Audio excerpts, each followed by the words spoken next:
Welcome to Church of the Chair, where we finally got rid of that ugly green background. I'm your host E, and today we're heading for Empress. If you're new around here, in this series I will be spoiling all of Stephen King's work.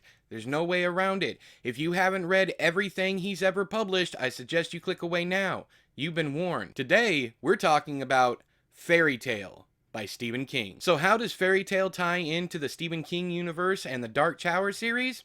Let's get into that. Right off the bat, Cujo is mentioned twice in this book, meaning that this world that Charlie Reed, the main character, lives in has Stephen King as an author. This means that Fairy Tale ties directly into the Dark Tower series because Stephen King himself is a character in the Dark Tower series. So logic dictates if he's alive and creating characters in Charlie Reed's world, it ties into the Dark Tower. Something I forgot to mention in the original Theorist video, but I actually corrected myself down in the comments, is that Charlie Reed's middle name is McGee. Charlie McGee Firestarter. Lols. Next, we have the fact that Child Roland to the Dark Tower Came, the poem by Robert Browning, is mentioned in this book. It is also the coda at the end of The Dark Tower, Book 7 of The Dark Tower. Now let's move on to some things that are said when Charlie Reed gets to Empress, this fictional world that Stephen King created. The first one is for best, and there's a hyphen between for and best, much like the 4 special plates that Odetta Detta mentions in the drawing of the 3. I have never heard terminology like this, and it could just be me not having that experience.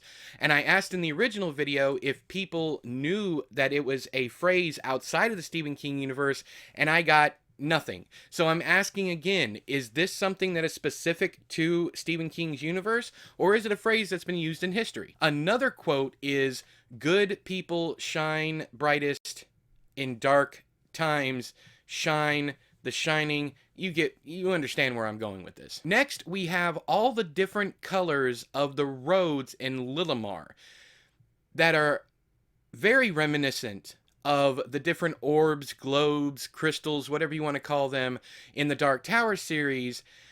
And that brings me to another point that has been stewing in my brain for quite a while, and I'm wondering if each one of the balls, the orbs, the globes, whatever, like Marilyn's pink grapefruit, I'm wondering if each and every one of those orbs is some kind of powerful deity. Like it with the yellow glowing dead lights, Tack with the red lights, because Tack is reduced to nothing but red balls of light at the end of the regulators. I'm wondering if there is a specific, if King is alluding to the fact that all of these creatures or powerful demons or what have you, if each one of them has their own crystal ball, as it were. There's also a bit of dialogue in the book that says, "Long days and pleasant nights." When the character says this, there is another character that asks them where they heard that from, and they mention something along the lines of, "It was in a book I read, or a book my father read to me," something along those lines. But long days and long days and pleasant nights are how people in Midworld say goodbye to each other. There's also "Thank ye, sigh," that's not in this one. I just want to bring up the different ways people say things, the difference between how we say them in our world and our universe and how people in Midworld say things. There's also a line in the narrative that talks about the wheel turns, and I can't help but feel like this is a reference to the Dark Tower universe, because everything new, everything that changes, King calls another turn of the wheel, because the Dark Tower is like the, I guess, the axle, and then you have the spokes of the beams, and the wheel itself would be the world, I guess. So another turn of the wheel means that we've just gone around one more time into a different possibility, kind of like Schrodinger's cat. And last but certainly not least, well, at least before we get to viewer comments, which I believe there's only one, I want to give a shout out to my buddy Ishmael, who's been commenting on live streams, and who also has brought up some very cool things in comments in the videos. I could not find his comment about the Well of Worlds. I can't remember what video it's on, but he asked what I think of the Well of Worlds. And in my original Theorist video for Fairy Tale, I bring up the varying wells. What are the wells? In this book, the well that Charlie Reed travels down, he goes down it to get to Empress. Then there's another well farther along in the book toward the end that takes Charlie and his group, his quartet, if you will, down to yet another world to face the big bad at the end of the book. What I said in the original Theorist video was each one of these wells is another level of the tower. The tower, in my mind, is infinite, so every single possibility is up and down this tower. If you know how the Dark Tower ends, it kind of doesn't end. I don't want to spoil it completely until we actually get to that book. But as far as the Well of Worlds is concerned, the Well of Worlds in Desperation is where Tack came through. So again, we have this theme of wells, doors, being able to bring across things from other dimensions, other universes, other realms, other planes of being, so on and so forth.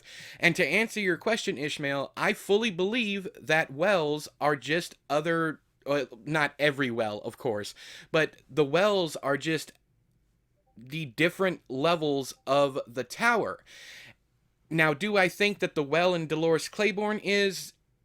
I don't know, but the more I've been thinking about it, the more I think about the way that during the eclipse, and after Dolores has thrown her husband into the well or tricked him to fall into the well, I just keep thinking about how she saw Jesse Burlingame from Gerald's Game, and how in Gerald's Game Jesse saw Dolores.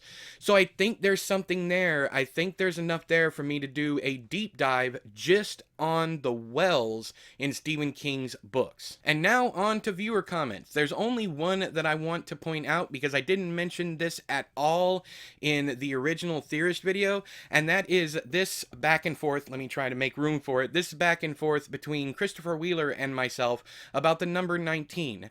I know that the old man's address had the number 19 in it, or it added up to be 19. It's one or the other.